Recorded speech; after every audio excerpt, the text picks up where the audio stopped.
नमस्कार दोस्तों, विजय अकेडमी में आपका एक बार फिर से स्वागत है। तो चलिए शुरू करते हैं आज की क्लास। इस क्लास को शुरू करने के पहले अगर आप कॉमर्स विषय से संबंधित वर्ग 1 की क्लासेस ज्वाइन करना चाहते हैं तो आप ज्वाइन कर सकते हैं। उसका प्राइस है 2999 और इसके साथ आपको पीडीएफ नोट्स भी दिए जाते हैं। जो इस पीडीएफ नोट से हम आपको क्लासों में पढ़ाते हैं तो वो पीडीएफ नोट्स आपको फ्री ऑफ कॉस्ट में प्रोवाइड किए जाते हैं।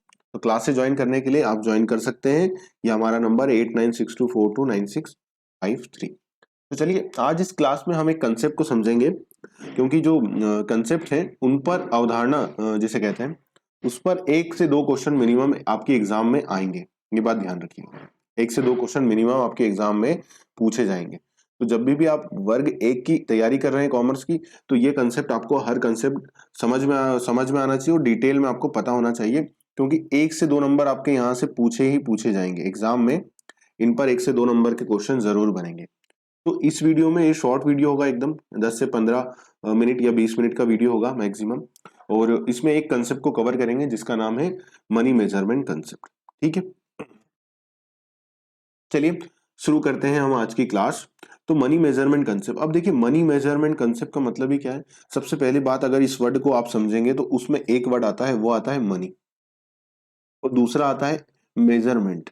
और अगर मेजरमेंट का, अगर केवल मेजरमेंट का आप हिंदी अनुवाद देखेंगे या मतलब देखना चाहेंगे तो मेजरमेंट का मतलब क्या होता है, मापना। मापना या उसे मापना, उसको माप करना, उसको मेजर करना, मापना। किसको मापना? मनी को मापना। अब मनी को मापने का मतलब यहां पर कैसा है अकाउंट्स की भाषा में, कि उन ट्रांजैक्शन को ही देखना जो केवल किस में बताए गए हो, मनी में बताए गए हो, उन्हीं ट्रांजैक्शन को मेजर करना। मेजर करने का मतलब यहां पर अकाउंट्स की भाषा में यह होता है कि वही ट्रांजैक्शन को हम अकाउंट्स में लेंगे जो मनी के अंतर्गत बताए गए हैं।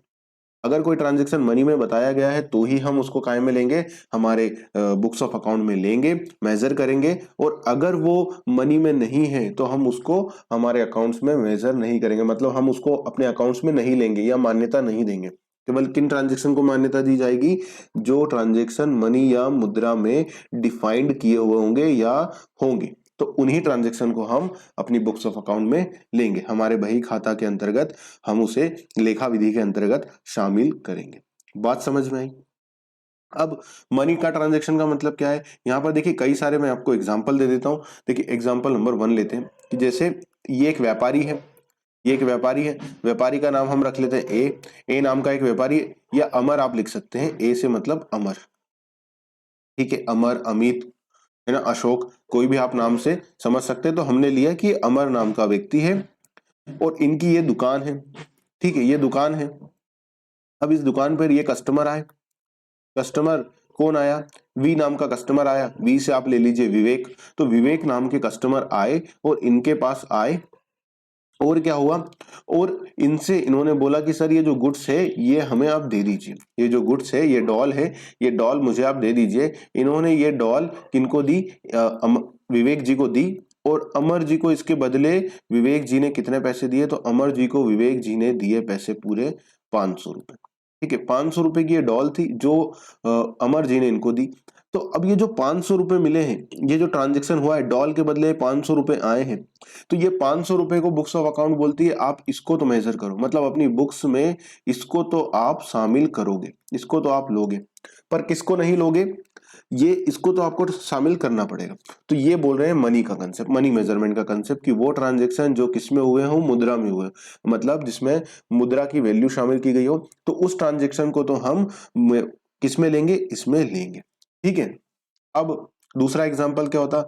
दूसरा एग्जाम्पल ये होता, यही एग्जाम्पल होता कि अब क्या हुआ, अब ये आए और इन्होंने बोला ये डॉल बताइए, और 2 घंटे तक ये सारी डॉल्स देखते रहे, और अंत में ये आया कि आपके पास जो डॉल है अमर जी, वो महंगी है, आज तो मैं नहीं ले पाऊंगा, क्योंकि मैं इतने पैसे नहीं लाया हूं, 500 रुपए, तो मैं आज तो नहीं ले पाऊंगा। विवेक जी ये बोल के गए हैं, पर आपने मुझे बहुत अच्छे से समझाया, मुझे बहुत अच्छे से सारी वैरायटी दिखाई, और मुझे आपकी दुकान बहुत अच्छी लगी है। क्या लगी है? मुझे आपकी दुकान बहुत अच्छी लगी है। अब मैं कल या आने वाले टाइम में आपके आऊंगा और पैसे लेकर के, और मैं डॉल लेकर के जाऊंगा। तो इन्होंने क्या बोला है, ये बोला है ले करके जाऊंगा। क्या आज इनके जो बीच में इन्होंने इतनी अच्छी सर्विस दी कि वो उससे विवेक जी खुश हुए, उनके पास पैसे नहीं थे पर उन्होंने कहा कि मैं ज्यादा पैसे लेकर के आऊंगा, या मेरे को और डॉल लेनी होगी, मैं बाकी लोगों को भी बोलूंगा कि आपके यहाँ बहुत सारी डॉल्स की वेरायटी है, तो आपके यहाँ आकर के डॉल ले जाया जा सकता है। तो आज जो अमर जी की सर्विस से जो विवेक जी खुश हुए, क्या इसमें कोई ट्रांजेक्शन पैसों का हुआ है? नहीं, पर अमर जी ने एक अच्छी सर्विस दी अपने कस्टमर को, तो उससे इम्पैक्ट क्या आया, विवेक जी बोल के गए कि भविष्य में वो आएंगे, तो प्रॉफिट होगा, पर क्या होगा भविष्य में। क्या आज इस सर्विस को हम अपने बुक्स ऑफ अकाउंट में लेंगे कि विवेक जी ने, अमर जी ने अपनी बहुत अच्छी सर्विस दी, अकाउंट्स में हम लेंगे, सर्विस को कोई वैल्यू देंगे? नहीं देंगे। क्यों? क्योंकि ये जो सर्विस इन्होंने दी है, ये जो डॉल्स इन्होंने बहुत सारी बताई थी, ये क्या है, ये मनी में नहीं है। क्या नहीं है? इसमें कोई पैसे नहीं मिले। तो जो भी ट्रांजेक्शन मनी में नहीं होगा उसको हम ट्रांजेक्शन को बुक्स में नहीं लेंगे। एक और एग्जांपल समझ लेते हैं इस बात के लिए, ठीक है, एक और एग्जांपल समझ लेते हैं तो मनी मेजरमेंट कंसेप्ट आपको समझ में आ जाएगा। फिर जो थ्योरी दी है मैं आपको वो समझा दूंगा। एक और एग्जांपल लेते हैं, जो एग्जांपल मैंने क्लास में भी दिया हुआ है, तो वो एग्जांपल हम ले लेते हैं वापस से, कि ये रहा एक व्यक्ति जिनका नाम क्या है, एक सेकेंड, ये है एक व्यक्ति जिनका नाम क्या है, जिनका नाम है अशोक। क्या नाम है इनका? अशोक। ठीक है, इनकी ये दुकान है, ठीक है, ये दुकान है इनकी, इसकी दुकान है, किराने की दुकान है। अब आज क्या था, संडे, और संडे को जो अशोक जी हैं वो दुकान क्या रखते हैं, दुकान रखते हैं क्लोज, वो दुकान रखते हैं क्लोज, ठीक है, दुकान इनकी बंद रहती है। अब ये एक और है पर्सन जिनका नाम क्या है, जिनका नाम है, क्या रख लें, रमेश जी। रमेश जी इनका नाम है।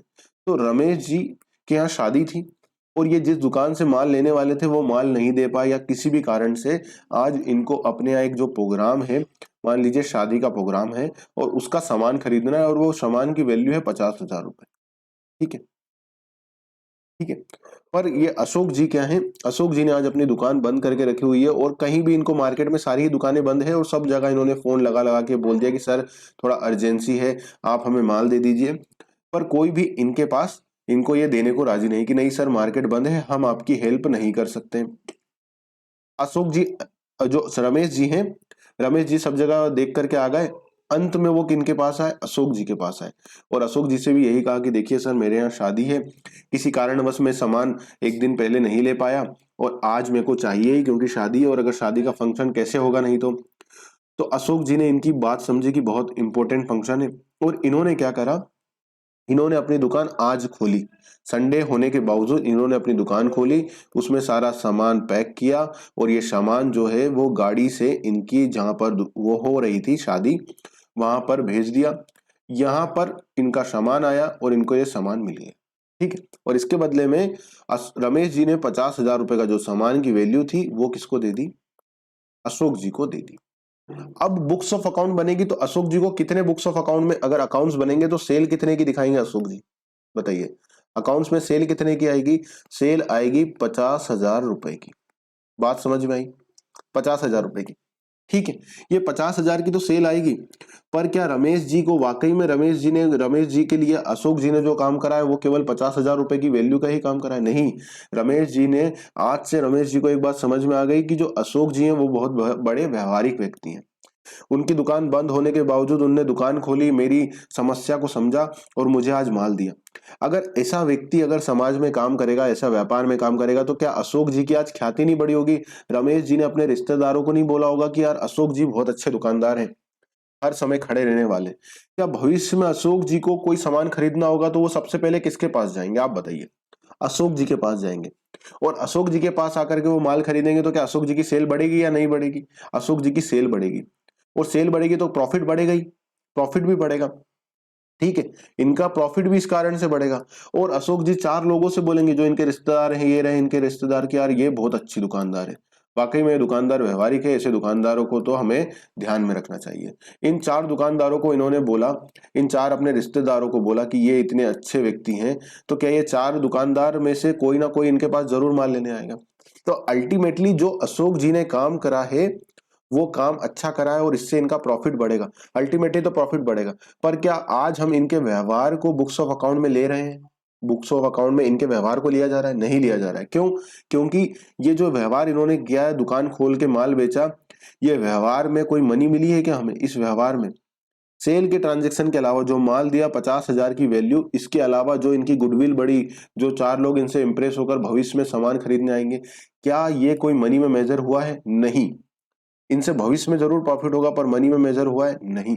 तो हम इस बात को अकाउंट्स में नहीं लेते। अकाउंट्स में किन्हीं बातों को लिया जाएगा जिन्हें मनी में मेजर किया जाता है। तो कई बार ऐसा भी होता है ट्रांजेक्शन जिसके कारण फ्यूचर में हमें प्रॉफिट होगा। अब ये ट्रांजैक्शन के कारण इनको फ्यूचर में क्या होगा? फ्यूचर में तो अशोक जी को प्रॉफिट होना निश्चित है और इनका प्रॉफिट बढ़ना निश्चित है, क्योंकि इन्होंने इतना अच्छा व्यवहार रखा है। पर आज उसको हम रिकॉग्नाइज कर रहे हैं क्या बुक्स में? नहीं। क्यों नहीं कर रहे? क्योंकि मनी मेजरमेंट कंसेप्ट ये बोलता है कि केवल उन्हीं ट्रांजैक्शन को बुक्स में लिया जाना चाहिए जो किसमें हो? मनी में हो। अगर कोई ट्रांजैक्शन मनी में नहीं है, जैसे कि ये इनका व्यवहार मनी में नहीं मेजर किया जा सकता, तो इसको हम बुक्स में नहीं लेंगे। बात समझ में आई? पूरा मनी मेजरमेंट कंसेप्ट आपको समझ में आया कैसे काम करता है? एग्जाम में क्वेश्चन एग्जामिनर सीधा पूछता है, और एग्जाम में जब क्वेश्चन आता है तो वो एक बात जरूर आपको देगा, वो देगा मनी। बिना मनी या मुद्रा लिखे ये क्वेश्चन बन ही नहीं सकता। अगर एग्जाम में मनी मेजरमेंट पे कंसेप्ट अगर एग्जामिनर को पूछना होगा तो वो एक वर्ड जरूर देगा आपकी एग्जाम के पेपर में, और वो देगा ये वर्ड, मनी। ये बात ध्यान रखिएगा, जब भी एग्जाम में अगर मनी मेजरमेंट के ऊपर क्वेश्चन आया तो वो ये वर्ड जरूर हाईलाइट करेगा आपकी बुक्स में, आपके क्वेश्चन पेपर में, कि मनी, मनी मेजरमेंट, एक मुद्रा। तो ये कंसेप्ट क्लू होगा, वो क्वेश्चन का क्लू होगा। एग्जामिनर सीधा क्वेश्चन इस पर 90% क्वेश्चन जो आते हैं वो इसी बात पर आते हैं, जो मैं आपको हाईलाइट भी करा दूंगा, ये लिख लीजिएगा। वो ये होती है कि इस अवधारणा के अंतर्गत लेखा पुस्तकों में वही लेन देन किए जाते हैं जो निश्चित रूप से मुद्रा में प्रकट किए जाते हैं। तो अब एग्जामिनर अगर इस पर क्वेश्चन पूछेगा ना, तो वो क्वेश्चन ये पूछेगा, उदाहरण पूछेगा, तो मैंने आपको उदाहरण समझा रखा है, इस उदाहरण को आप समझ लेंगे। ये जो एग्जांपल है, एग्जांपल नंबर 2 दिया, एग्जांपल नंबर 1 भी दे रखा है। ये दोनों एग्जांपल से अगर क्वेश्चन एग्जामिनर प्रैक्टिकल अप्रोच पे पूछेगा तो भी आपका करेक्ट कर जाएंगे। और एग्जामिनर जो क्वेश्चन पूछता है वो इस लाइन पर ही पूछता है सबसे ज्यादा। वो क्या है? इस अवधारणा के अंतर्गत लेखा पुस्तकों में केवल वही लेन देन किए जाते हैं जो निश्चित रूप से मुद्रा में प्रकट किए जाते हैं। तो एग्जाम में क्वेश्चन जो बनता है वो इस प्रकार का बनता है कि किस अवधारणा के अंतर्गत केवल उन्हीं लेन देनों को बुक्स में लिया जाना चाहिए जो मुद्रा में प्रकट किए जा सकते हैं, या मनी में मेजर किए जाते हैं। इस अवधारणा के अंतर्गत केवल उन्हीं ट्रांजेक्शन को बुक्स ऑफ अकाउंट में मान्यता दी जाती है या लिया जाता है जो मुद्रा के रूप में होते हैं, जो मुद्रा में होते हैं, केवल मुद्रा में होते हैं। तो किस कंसेप्ट के अंतर्गत होता है? मनी मेजरमेंट कंसेप्ट के अंतर्गत। अब एग्जामिनर को थोड़ा पलट कर क्वेश्चन पूछना होगा। एग्जामिनर को, अगर कंसेप्ट तो आपको पता ही है, एग्जामिनर को भी पता है कि आप ये कंसेप्ट पढ़ के आए होंगे, अब उन्हें घुमाना होगा। तो वो क्वेश्चन कैसा पूछेंगे आपसे? वो क्वेश्चन ये पूछ लेंगे कि कौन सी अवधारणा ऐसे ट्रांजेक्शन को बुक्स ऑफ अकाउंट में रिकॉर्ड करने से रोकती है जो मुद्रा में व्यक्त नहीं किए जाते? कौन सी अवधारणा ऐसे ट्रांजैक्शन को बुक्स ऑफ अकाउंट में लेने से रोकती है जो मुद्रा में व्यक्त नहीं किए जाते, मतलब मुद्रा में मेजर नहीं किए जाते ऐसे ट्रांजैक्शन? जैसे ये वाला बात, इनका व्यवहार, ऐसे ट्रांजैक्शन जिनको मुद्रा में व्यक्त नहीं किया जाता है, ऐसे ट्रांजैक्शन को बुक्स ऑफ अकाउंट में लेने से रोकती है। ऐसी कौन सी अवधारणा है जो मुद्रा के अलावा जो ट्रांजैक्शन होते हैं, जो मुद्रा में ट्रांजैक्शन नहीं होते, उनको बुक्स ऑफ अकाउंट में रिकॉर्ड करने से रोकती है? तो वो कौन सी अवधारणा है जो आपको ऐसे ट्रांजैक्शन को रिकॉर्ड करने से रोकती है जो मुद्रा में नहीं है? तो वो है मनी मेजरमेंट कंसेप्ट। ठीक है, दोनों, मतलब प्लस में पूछेंगे एग्जामिनर तो कैसे पूछेगा, और अगर उसका नेगेटिव पार्ट पूछेगा वो तो ऐसे पूछेगा। ठीक है, तो ये दोनों पार्ट समझ में आ गए कैसा होगा? अब फटाफट से इसको कवर अप कर लेते हैं, तो मनी मेजरमेंट आपको समझ में आ जाएगा पूरा व्यवस्थित। चलिए, ठीक है। तो अन्य शब्दों में, कोई लेन देन मतलब कोई भी ट्रांजैक्शन या जिसका मुद्रा के मूल्यांकन नहीं किया जा सकता, मतलब मुद्रा में उसको क्या हो सकता है, मूल्य में, मुद्रा के रूप में हम नहीं देख सकते। जैसे सर का व्यवहार जो हमने ऊपर समझा, अशोक जी का व्यवहार, उसका लेखा पुस्तकों में हमें नहीं होगा, मतलब उसका लेखांकन जो है वो पुस्तकों में नहीं होगा।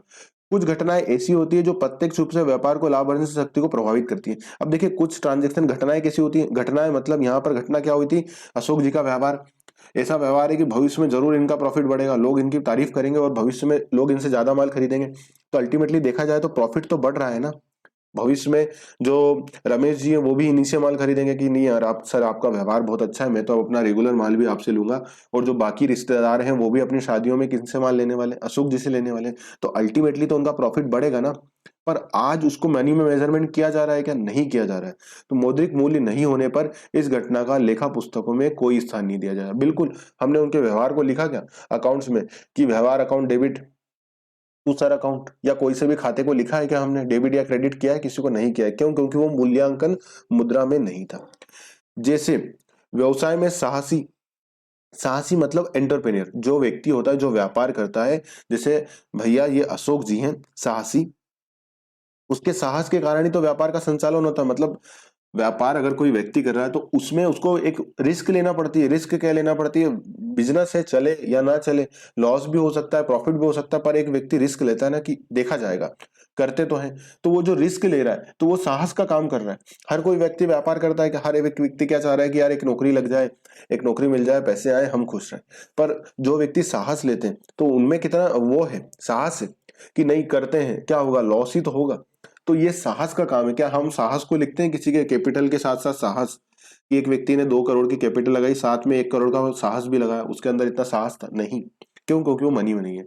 नियंत्रण महत्वपूर्ण निर्णय होता है परंतु साहस को मुद्रा में मूल्यांकित नहीं किया जा सकता। बिल्कुल उसको मुद्रा में हम मूल्यांकित नहीं कर सकते, अतः इसका लेखा पुस्तकों में शामिल नहीं किया जा सकता है।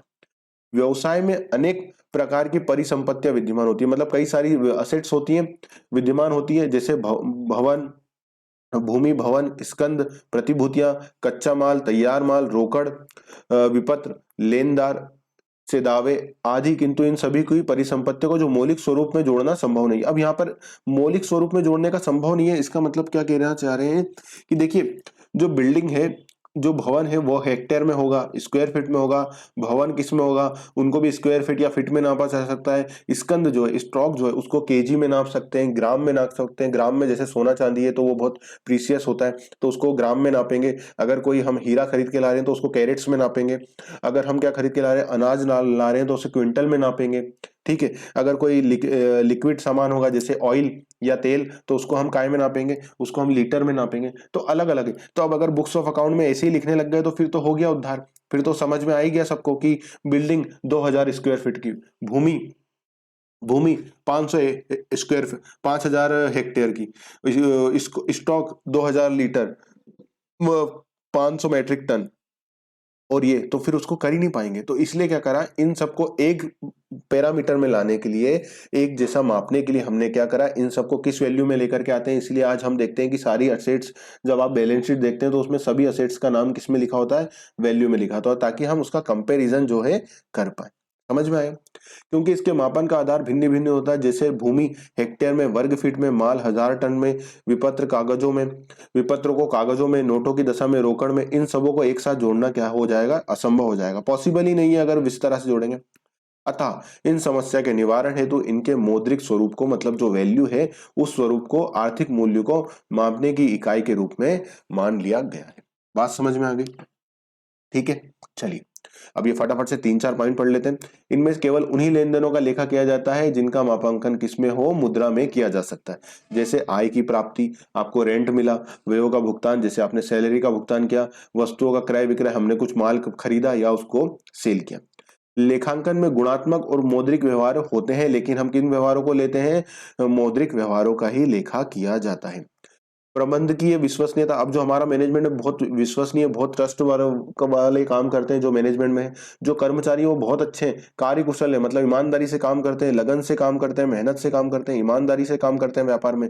तो क्या किसी की बैलेंस शीट में आपने आज तक देखा है कि हमारे यहाँ के ईमानदार एम्प्लॉय, मेहनती एम्प्लॉय, अल्टीमेटली इनकी लगन, मेहनत, ईमानदारी से काम करने के कारण, कार्यकुशलता के कारण ही कंपनी का प्रॉफिट बढ़ रहा है। अगर कर्मचारी ही अच्छे से काम नहीं करेंगे तो क्या कोई कंपनी का प्रॉफिट बढ़ सकता है? नहीं बढ़ सकता है। पर क्या इसको हम बुक्स ऑफ अकाउंट में रिकॉग्नाइज करते हैं किसी की ईमानदारी को? नहीं, नहीं करते।